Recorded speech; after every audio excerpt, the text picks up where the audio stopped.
This is my first video. I figured I'd give a little introduction about myself. My name is Nick. I've been lifting for about 5 years now. I may know a lot, but there's certainly a lot of things I don't know. And my goal here is to educate myself so that way I can pass this information along to other people on YouTube. And hopefully, hopefully you learn something new that is going to benefit your life. It's going to benefit your health. It's going to benefit you in the gym, your exercise, whatsoever. When you look into specifically how the body functions and how it likes to run, and look at all the pathways involved, all the functions that your body does to maintain homeostasis, your physiology, it can seem kind of overwhelming to optimize everything as it seems like an endless field. I would consider myself an advanced lifter having over 5 years of experience, but this channel isn't specifically for other advanced lifters. Sure, they can probably learn something new. However, I'm going to simplify everything I say so that way if you've never stepped into a gym before, if you don't know what a carbohydrate is, you're going to know what I'm saying. But I am going to go into all relevant pathways, how your body works, how this can change, how you can change it through either like lifestyle habits or pharmacological intervention. There's a bunch of ways you can fix this. But today's video, which is my first video, is going to be all about insulin sensitivity. You may always see people online talk about their genetics or their genetic potential, including whether they can lose fat, whether they can build muscle, how much they can build. And the truth is, that's not a genetic limit necessarily. For the vast majority of people making these claims, that's not what they're speaking of. There are definitely genetic limits when it comes into bodybuilding, but that typically determines how you will look at your peak. But yeah, what most people are referring to when they talk about their genetic limits is actually basic physiology. And this video is going to be about one aspect of your physiology called your insulin sensitivity. Please remember, according to YouTube's policy, this content is for educational and informational purposes only. I do not sell, promote, or facilitate the purchase of any prescription drugs or unapproved substances, and you should not interpret anything said here as medical advice. Always consult your doctor before making any decisions relevant to your health. I am not a doctor. I am 19 years old. Before getting into what insulin sensitivity is, I figured first I would give a breakdown on what insulin is, because a lot of people don't know. Insulin is a peptide hormone produced by the beta cells in the pancreas. It is arguably the most potent anabolic hormone, and your body produces it. Like, you don't need to, all these people are injecting these steroids, which are just anabolic hormones. People even inject insulin. But your body makes this, and its potential to maximize yourself is rarely discussed. Insulin's function in the body is to regulate the amount of glucose in your blood in a relevant, healthy range. When you eat carbs, the body breaks them into glucose, which enters your bloodstream. In response to this, your pancreas creates insulin.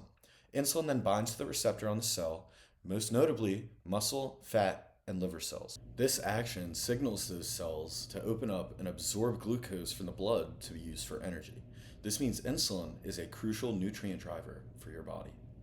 Without insulin, all the sugar you ate would be stuck in your blood, which can lead to hyperglycemia, better known as high blood sugar. This is why people with type 1 diabetes who don't produce insulin have to rely on insulin injections to maintain safe blood sugar levels. Picture insulin as the body's cellular key. When you eat, your bloodstream gets flooded with sugar, which is the primary fuel your body needs. I prioritize carbs way more than protein in my diet, especially corresponding to my personal caloric intake. I eat about 3,200 calories a day, and normally I'll aim for like 500 grams of carbs on a good day, maybe 450. But carbs are so important, and those people that fearmonger carbs with the whole keto diet, oh, your body, you enter ketosis, whatever. It's a whole stupid argument. I could do a whole nother video about that. Beyond simply moving sugar, insulin has the potential to be the most powerful growth promoter for muscle tissue. It doesn't just build muscle, it actively instructs your muscles to grow by activating the mTOR pathway, the main driver of muscle protein synthesis. Specifically, it acts on mTOR C1, which regulates cell growth, protein synthesis, and your metabolism.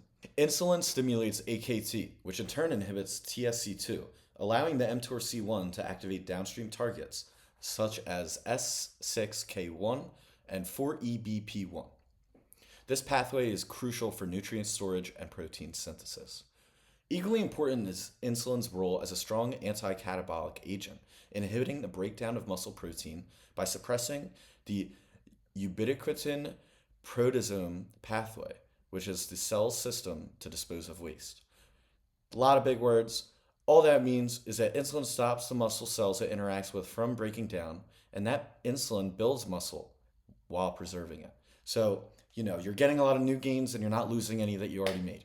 Great. When you are insulin sensitive, you are in a normal, healthy state. Cells respond properly and efficiently to small amounts of insulin, keeping blood sugar normal. When you are insulin resistant, you are in an impaired state. Cells become deaf to insulin signal, making your pancreas have to stress to produce way more. This is going to starve your muscles of all the nutrients that it needs. Insulin signals 4 main pathways or molecules: GLUT4, P13K, AKT, which I'm just going to call AKT in this video to make it simpler, mTOR, and lipolysis. Lipolysis just means fat burning. All it is the breakdown of fat. When you're insulin sensitive, insulin hits these GLUT4 receptors that brings sugar into muscles. If you are resistant, GLUT4 never goes to the surface of the muscle cells, and insulin is not going to be able to bind to these receptors. And sugar can't enter the muscle cells. Similarly, when sensitive, AKT gets activated to control your blood sugar and promote cell growth. In resistance, the signal's blocked. It prevents muscles from getting the glucose and the growth signals that it needs to maintain and build more muscle. mTOR acts as the master switch for muscle protein synthesis and growth when you are sensitive. And as you guessed, just like anything else, when you're resistant, it's not going to be properly activated. This reduces the muscle's ability to grow from the training that you're doing, so you're getting a less output for what you're putting in. You're not going to want that. No one in this world wants that. And finally, when you're sensitive, insulin will break down stored fat in a process called lipolysis. Resistance to insulin, obviously, will keep this process locked up, preventing fat loss. Obviously, everyone knows about thermodynamics. Energy cannot be created nor destroyed, and your body, as it uses energy, is going to need more. When you increase expenditure and decrease your intake, you are going to be burning more energy than you eat back, which is going to cause you to lose weight. However, stuff like bad insulin sensitivity is going to hinder your progress. It's going to slow it down so much more. It's going to make everything harder. You're going to feel like garbage. You're going to feel horrible. Progress is going to be so slow. You're going to be so demotivated to keep moving forward. There's no positive to being insulin resistant, and yet so many people are, and they have no idea. In layman's terms, after a balanced or high carb meal, inefficient insulin resistance occurs. Sugars go to the muscle and liver cells for energy and glycogen storage. If you get an excess amount of glucose that your muscles can't store just simply because they're full, then they are safely converted to fat, which gives proper storage to burn later. This is balanced and healthy, and this is the process of what occurs in insulin-sensitive individuals. When you're resistant and you eat those same exact meals, your blood sugar is going to rise too high. Your pancreas is going to overwork to produce enough insulin for your body, and your glycogen storage is going to be limited. Fat gain accelerates, especially as visceral fat, which is the fat around your organs. Like fatty liver disease is literally just a disease of having too much visceral fat around your liver, and it damages your organs. Similarly, protein synthesis is impaired. Nutrients simply cannot be delivered to your muscles if you're not sensitive to the body's main nutrient driver. After a brief breakdown of what insulin is and why you want to be sensitive to it, you can see that there is no positive to being resistant, and it's probably hindering your progress. Based on these natural processes in your body either happening or not, you can see how important it is to be sensitive to insulin. Here's one of my first ever progress pictures at around 195 pounds my freshman year of high school. When I started, I was obese, and I decided to cut down 60 pounds in 3 months, my freshman year of high school. Same year, 3 months, 60 pounds gone. Biggest, most aggressive cut I've ever done. Would never do it again because I was starving myself. I lost a lot of muscle. You can see I was very skinny fat in this video. There should be a video up. The cut worked. The fat was gone, but it completely threw a wrench into my metabolism and my insulin sensitivity. And you have to remember, I was malnourished. I wasn't eating nearly enough food that I should have been. Fast forward a few years later, I have a good base here. You can see in this video, I was very lean. This is the leanest I've ever been. My estimate would be around 8% body fat. I never tested. I don't know the exact number. Might be a little higher, maybe a little lower. No idea. Despite that, even with the confidence of being this lean, I was dead tired. I was lethargic. I was malnourished. And I wasn't really putting on any muscle. Sure, I was maintaining my strength, but there were no gains for this period of time. And it really demotivated me to keep working out, striving to be better. And I didn't know what the problem was. So before I fixed my insulin sensitivity, my muscles were always flat. Food wasn't being the proper fuel it needed to be for me. But I didn't know any better. I would eat very close to the time I slept. Wasn't doing cardio at all around my meals. And I had no idea that that was a problem. Fast forward to today. This was, as I'm filming this was my pump from today. You can see, even though my body fat's a little higher, it's probably double what it was. Close to double of what I was in that video. And yet I have decent vascularity. My muscles are way more full of glycogen and I'm progressing. And you can probably see it in the way I'm talking. I've never felt better with my mood, my drive, my motivation. This is a peak of my mental headspace just because I now have all the nutrients I need. I have all the fuel I need. I feel great. And the truth is, I've never felt better. I can eat whatever I want to a degree that makes me happy while still outputting the best performance I've ever had. This is because of my body's high sensitivity to the insulin I produce, as well as my metabolism now running properly. I burn around 3,200 calories a day, and I would guess I'm eating around or slightly under that. It's hard to tell. I'm at a dining hall. I can't make my own food. Right now, the goal is to just maintain my current weight for the summer, shred down, lean out, and look great. And continue feeling great because I'm not going to restrict my calories. I'm going to be as lean as possible.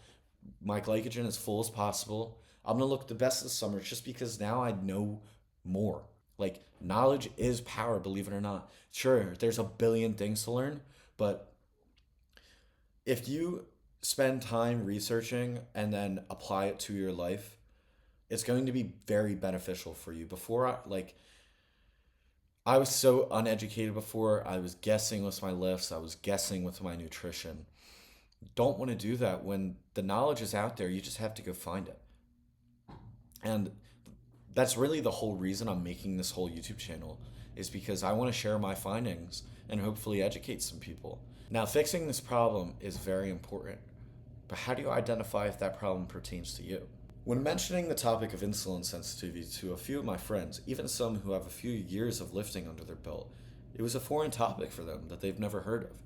It seems that a few percent of the population even knows about insulin sensitivity, and when you look at the numbers, you can see why.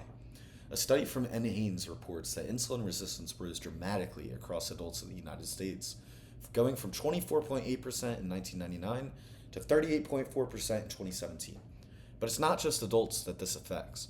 A report from the CDC estimated that about 33% of adolescents, aged 12 from 18, are in a pre-diabetic state. Prediabetes is the main cause of being resistant to the insulin that your body produces. There's a good chance you may be insulin resistant. In fact, many people are completely asymptomatic, earning insulin resistance the nickname of a silent condition. But how do you know for sure? Luckily, there are a few ways to find out.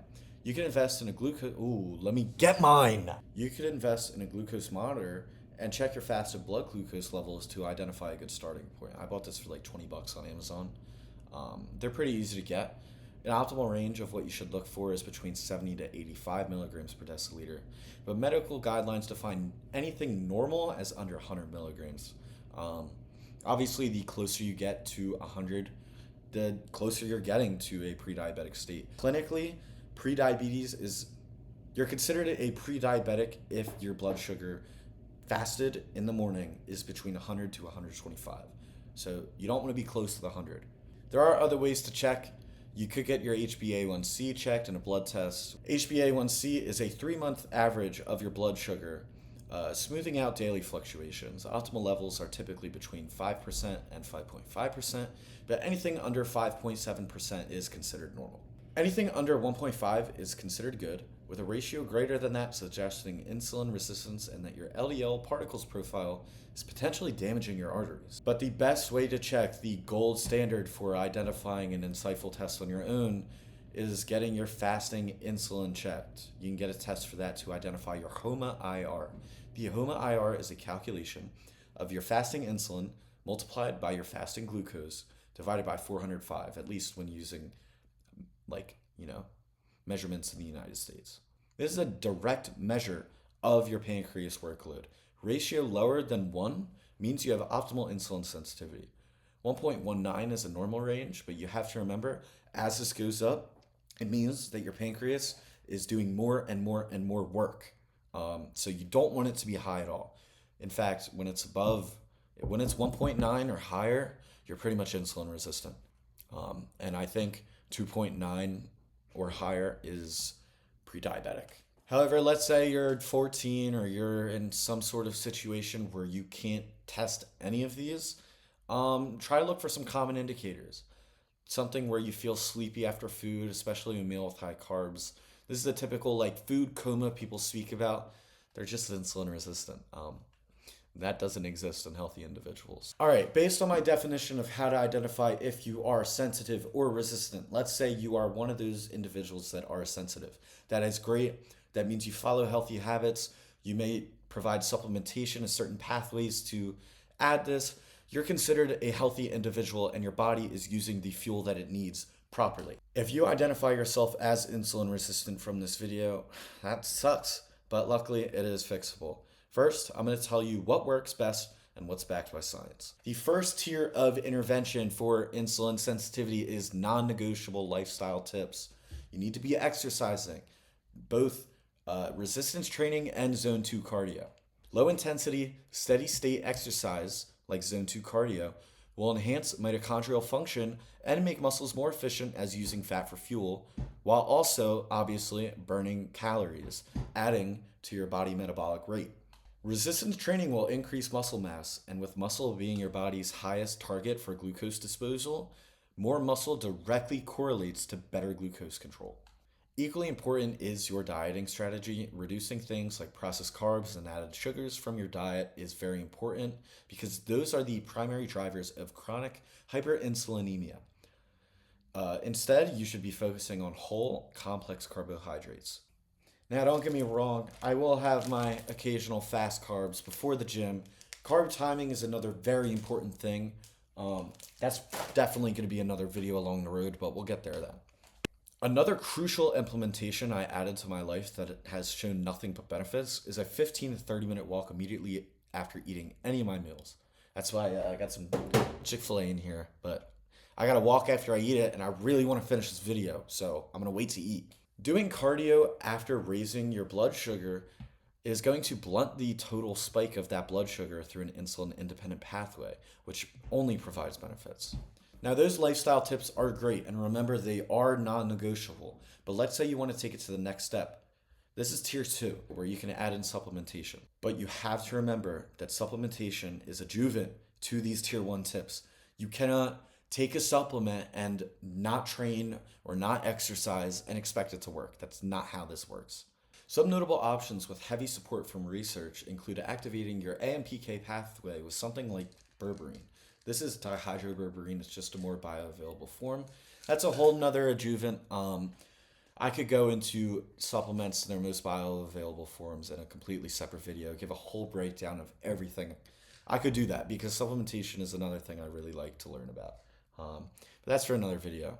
Basically, when you activate these AMPK pathways, it's going to mimic exercise at the cellular level. It's going to make your mitochondria work harder, and it's going to literally burn more calories at rest. You're just going to be burning more calories. This is great. This is going to boost your metabolism, theoretically raise your BMR. Not significantly, but it will do it.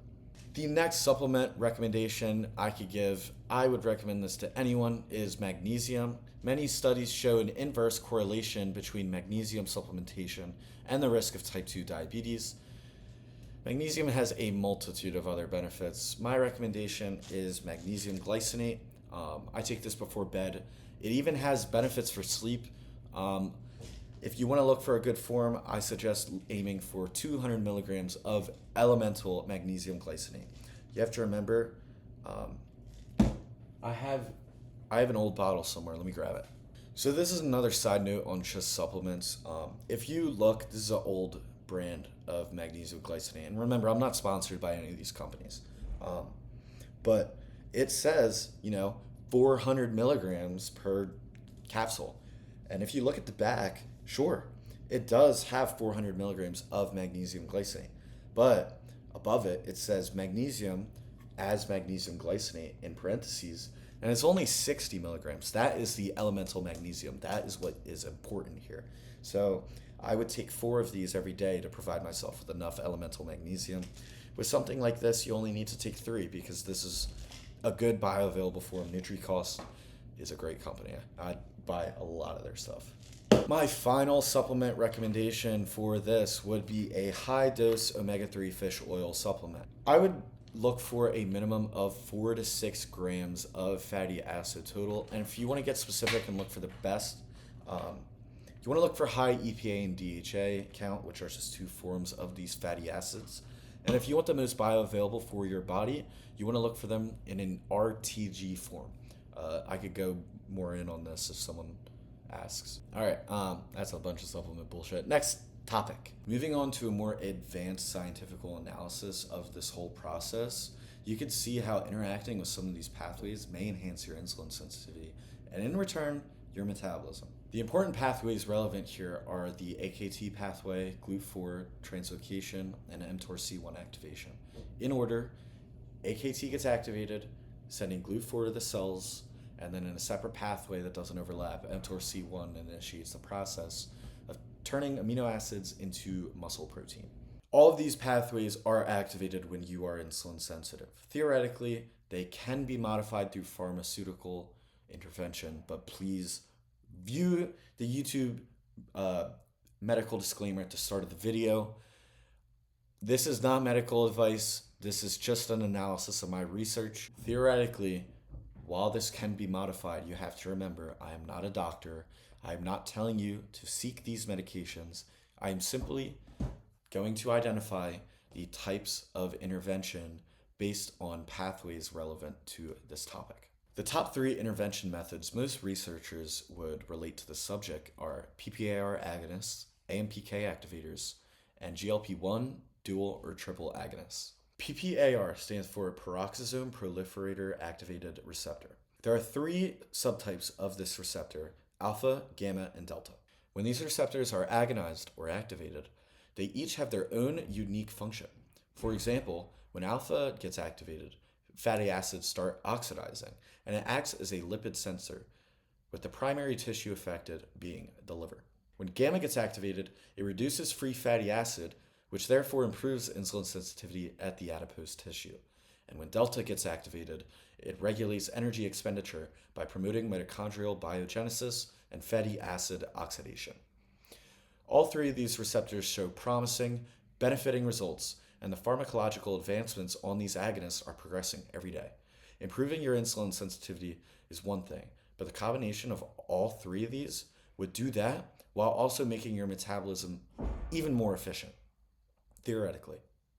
Similar to berbeриne's effect, metformin acts on AMPK, which reduces your total liver glucose production, increases muscle glycogen storage, and improves insulin sensitivity across the whole body. It even has additional benefits independent of the AMPK pathway, with other effects on gut glucose clearance. This is the first-line medication prescribed to treat type 2 diabetes by lowering the total high blood sugar levels, boosting your insulin sensitivity, and reducing glucose production in the liver.